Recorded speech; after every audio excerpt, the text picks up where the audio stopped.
नमस्कार प्रिय लाडक्या मित्रांनो, स्वागत आहे तुमचं आपल्या मैत्रिणीच्या चॅनेलवर. मित्रांनो, आज तुम्हाला मी माझा खूपच जवळचा मित्र अमोल ह्याचीच कथा सांगणार आहे. झालं असं की तो शिपाई होता आणि संध्याकाळचा तो कामावर जायचा. 8 वाजता त्याच्या कामाची वेळ असायची आणि तो शिपाई म्हणून होता. त्यावेळेस त्याची मालकीण नेहमीच त्याला ओरडत असायची, कामाला एवढा उशीर लावतोस का, काय तुला घरी काम असतं वगैरे.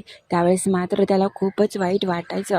मग काय, एक दिवशी तो गेला आणि त्याच्या मालकिणीला त्याने कशाच वेगळ्या प्रकारे आनंद दिला आणि त्यांना कसं शांत केलं आणि त्या रात्री नक्की त्याने काय काय केलं, तीच कथा आज मी तुम्हाला त्याच्याच तोंडातून सांगणार आहे. त्याच्या आधी जर तुम्ही नवीन असाल आणि आपल्या लाडक्या मैत्रिणीच्या चॅनलला अजून सबस्क्राईबच नसेल केलं तर प्लीज आता लगेच करून घ्या. चला तर मग कथेला सुरुवात करूया. नमस्कार मित्रांनो, माझं नाव अमोल आहे.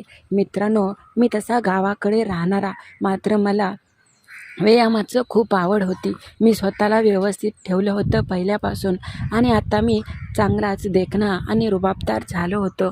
मात्र गावामध्ये काहीच काम नसायचं आणि मग घरी दिवसभर बसलं की माझे वडील नाहीतर घरचे मला सारखे टोमणे मारत असायचे, कुठेतरी काम बघ आणि काम कर, असं रिकामं घरात बसून काही नाही होणार.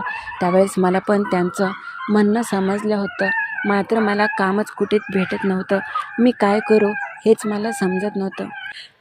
त्यावेळेस माझा मित्र एका ठिकाणी कामाला जात होता. मी त्याला खूपदा म्हटलेलं की कोणतं काम असेल तर मला सांग ना, मला कामाची गरज आहे. असंही माझं घरी बसून मनच लागत नव्हतं. त्यावेळेस मात्र मी अचानक घरी असताना एक दिवशी त्याचा फोन आला. तो म्हटला की मला दुसऱ्या ठिकाणी जॉब लागला आहे, मात्र मी जिथे काम करायचो शिपाई म्हणून तिथे एक जागा रिकामी आहे, तुझ्याविषयी बोलू का. मी म्हटलं अरे बरं होईल, कारण की ते आमच्या गावापासून 10-15 किलोमीटर अंतरावर होता आणि जवळ रोज घरी येऊ जाऊन करू शकत होता. घरी पण लक्ष राहत होतं. दिवसभर घरचं काम झालं तर संध्याकाळी तिथे कामाला जायचं, असं मग मी ठरवलं होतं. त्यावेळेस त्याने माझं कामाचं फिक्स केलं आणि मी तिथे गेलो होतो. तेथील मालकीण, तिच्याशी माझी ओळख झाली. मी पाहिलं आणि तिच्या प्रेमात पडल्यासारखंच मला झालं. खूपच दिसायला देखणी आणि खूपच सुंदर होती, मात्र ती खूपच रागीट स्वभावाची होती, हे मला पहिल्याच दिवशी समजलेलं. त्यावेळेस माझा मित्र म्हटलेला की कामावर फक्त वेळेवर येत जा आणि तुला कोणीच नंतर काही बोलणार नाही. मी म्हटलं बरं ठीक आहे. मात्र मी घरून यायचो गाडीवरती आणि लवकर डबा पण होत नसायचा. मी येताना माझं जेवण घेऊन येत असायचो किंवा जेवण करून यायचो. मात्र घरापासून खूप लांब असल्यामुळे थोडासा मला नेहमीच उशीर होत असायचा आणि त्यामुळे माझी मालकीण नेहमीच काही ना काही मला म्हणत असायची. अर्थात हे जे ऑफिस होतं ते संध्याकाळी आणि दिवसा अशा 2 शिफ्टमध्ये चालत असायचं. मी संध्याकाळी आलो की सकाळी मी निघून जायचो घरी आणि तेव्हा मात्र बाकीचे लोक तिथे येत असायचे. मी स्वतःहूनच दुसऱ्या शिफ्टमध्ये काम करत असायचो. आज येणार जाणारे सगळे मला पाहायचे. त्यावेळेस मात्र एका दोघांची आमच्या गावातल्यांची ओळख झाली.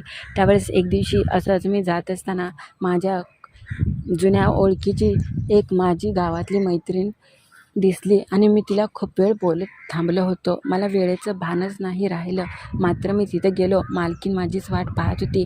तुला किती वेळा सांगितलं वेळेवर कामावरती येत जा म्हणून, तुझं नेहमीचंच आहे, राहू दे, उद्यापासून तू येऊच नको, दुसरं कोणी तुझ्या जागी काम करेल आणि तुला जशी कामाची गरज नाही तसं आम्हाला पण तुझी गरज नाही, असं ती म्हटल्यानंतर मला खूप वाईट वाटलं आणि माझे डोळेच भरून आले. मी जर असाच गेलो तर घरचे मला काय म्हणतील आणि माझा नुसता अजून पगारसुद्धा झाला नाही. त्यावेळेस मी त्यांना म्हटलं की इथून पुढे माझं असं नाही होणार, मी वेळेवर येत जाईन. जरासं माझं महत्त्वाचं काम होतं आणि त्याच्यासाठी मी तिकडे गेलो होतो.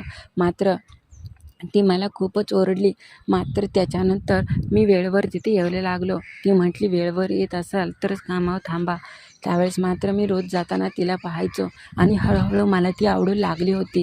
ती पण आता कधीकधी माझ्याशी खूप वेळ बोलत असायची. कधीकधी एकटं जर ती असली तर मला तिच्या रूममध्ये न्यायची आणि तिच्या ऑफिसमध्ये माझ्याशी बोलत असायची.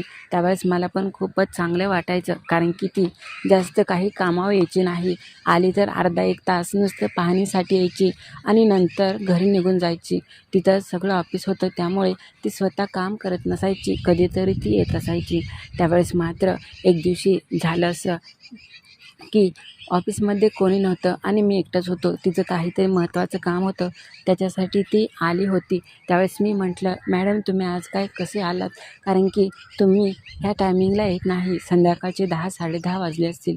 त्यावेळेस ती म्हटली, "अरे, मी एकटीच आले, आतमध्ये कोणी नसेल, माझ्यासोबत येतो का? माझं थोडंसं महत्त्वाचं काही कागदपत्रे मला घ्यायचे आहेत." मी म्हटलं, "बरं, येतो ना मी." मी त्यांच्या खोलीमध्ये गेलो. त्या एकट्याच होत्या. काहीतरी त्यांनी थोडीशी कागदपत्रे घेतली आणि आपल्या असलेल्या त्या बॅगमध्ये भरली आणि मग काय त्या निवांतच होत्या. मला त्या बोलू लागल्या.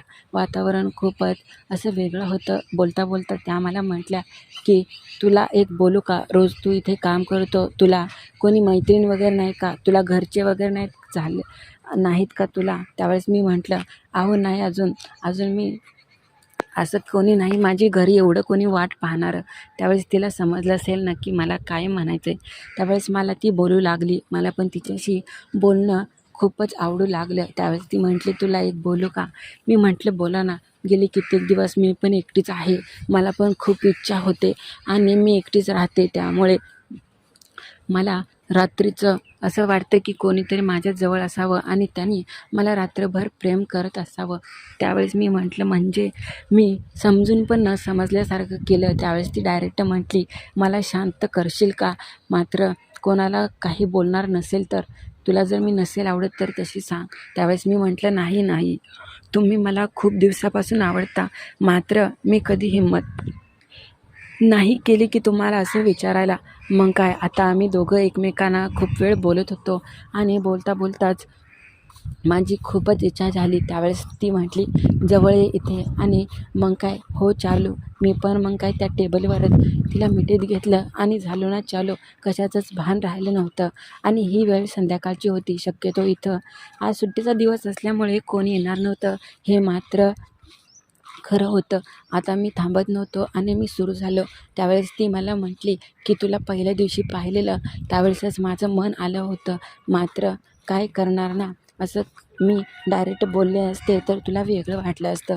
त्यावेळेस मी म्हटलं, "हो, माझी पण खूप इच्छा व्हायची. पण जेव्हापासून तुम्ही मला ओरडायचं बंद केलं तेव्हापासून जणू काही मला तुमच्यावर प्रेमच झाल्यासारखं झालं आहे." असं म्हणून मग मी पण चालू झालो. आता माझी करण्याची पद्धत खूपच निराळी आणि खूपच वेगळी होती. मात्र ती खूपच आनंदित व्हायला लागली. त्यावेळेस मी तिला बसवून आणि देऊ लागलो ना तिला सुख. त्यावेळेस ती म्हटली, "खरंच कमालीचा आहे. तुझ्यासारखा शिपाई आजपर्यंत मी पाहिलाच नाही. पहिल्यांदाच तो असती असा जे मला एवढं वेड्यासारखं प्रेम करतोय. नाहीतर मी आजपर्यंत असं सुख कधीच घेतलं नाही." असं म्हणून मी वेगळ्याच प्रकारे तिला आनंद दिला आणि तिला शांत केलं. खूप वेळ मी तिचा चांगलाच घाम काढला. तर कशी वाटली तुम्हाला ही माझ्या मालकिनीची आणि तुमच्या लाडक्या मैत्रिणीच्या मित्राची कथा, ते नक्की कळवा. नवीन असाल तर आपल्या चॅनलला लाईक आणि सबस्क्राईब करायला अजिबात विसरू नका.